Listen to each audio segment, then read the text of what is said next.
Well, I can tell you from here at the Mid-Ohio Sports Car Course that IndyCar is very much still IndyCar. And you could say that's, I guess we'll put it this way.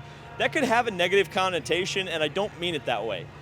IndyCar in its hybrid era feels very, very, very similar to how IndyCar in its non-hybrid era feels like. The same guys are up front. The same guy who won the race last year is still fast.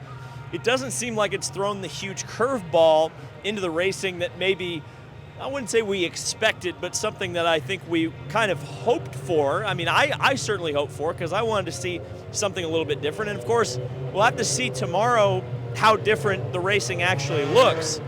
As the USF or the Indy Pro cars go out, congratulations to Simon Sykes on the pole position there. We'll see how he does in the race. But we'll see tomorrow. And if you want to watch the race tomorrow with me, I will be streaming. Now, I won't be streaming the NBC feed, but I will be live streaming alongside of the race. So if you want to watch the race with me, head on down into the comments section, the video description, and check out the DL 500 Club and join that today so you can watch the very first race of IndyCar's hybrid era with me on a live stream, a premium live stream for all of you members of that club tomorrow. So let's talk a little bit about today. Now, we certainly had more running today in the Indy cars. We had a full and I would say somewhat fruitful practice session, and we also had qualifying today. But what the members of the media got today, which I was thankfully invited to, and I appreciate them for inviting me, is Honda did a briefing for the media about the hybrid system. And I wanted to go over a few of the things that I thought were noteworthy about that particular briefing to kind of pass along to you guys to help you guys further understand exactly what the hybrid is and how it works. Number one thing I thought was very interesting is that the battery life has been described as 200 megajoules, which doesn't mean a whole lot to me as a non-engineer. I'm a YouTuber after all, right?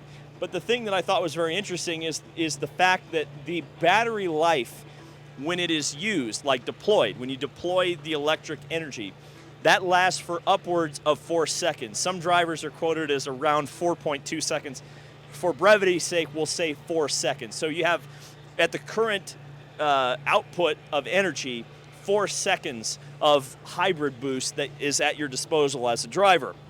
The battery is charged through both braking and throttle control. You can, pull the parachute, so to speak, and charge the battery on a straightaway. At a track like Mid-Ohio, you wouldn't want to do that because you have enough braking zones. In fact, Honda told us that typically you can fully charge the battery in the hybrid in about 2 corners, really about 2.5 corners of braking pressure to get that battery fully charged. So you can deploy the hybrid many, many times, potentially throughout one lap, if you wanted to. One of the reasons that the hybrid system is housed in the bell housing of the car, which is just ahead of the gearbox in the machine and just behind the engine, is for safety. It's also out of necessity because the current Indy car could not be changed and they couldn't go to a new chassis. I get it. They couldn't go to a new chassis or change the car significantly to fit that system into there. So the bell housing is also a safe place to put a battery and an engine and all the things that you need to create a hybrid system. And on the subject of safety, which I thought was really interesting, essentially the voltage, as was explained to us, is actually well within the standard, the world standard, the global standard. So if you were to get shocked by it, if something truly bad was going to happen, it would not be any sort of a lasting or debilitating injury. It would hurt, it wouldn't tickle, but it wouldn't hurt or it wouldn't kill you, which I thought was quite interesting as well.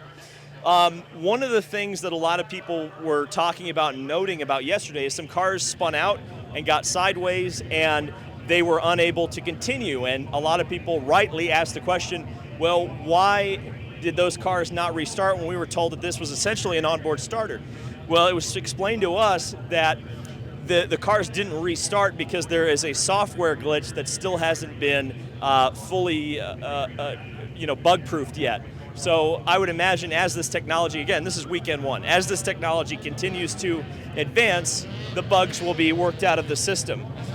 And to that system, the system is spec. There's nothing that Chevy, Honda, or the teams can really control in terms of the technology.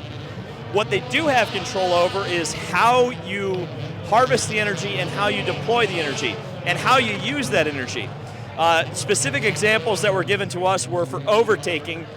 You can either choose to deploy it to overtake, you can choose it to improve your lap time, or you can use it to defend against the driver behind you.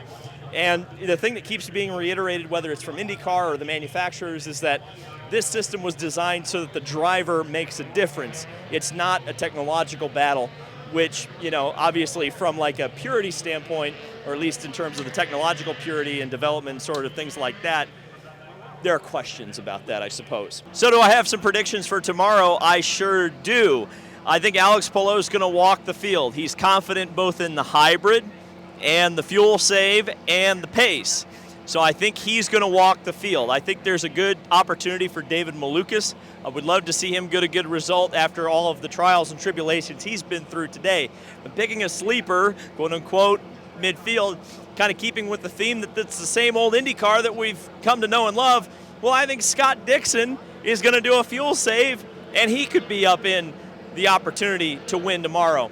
So if you're interested, of course, in watching the first hybrid race with me, check out the premium stream that I'll be doing tomorrow, watching the race with the members of the DL500 Club. So go down in the description below if you would like to sign up for the DL500 Club and watch the race with me. If not, I will be giving you guys my full thoughts on the race on Monday. I think it's a good format to keep the content moving throughout the week, and I hope you guys will be there.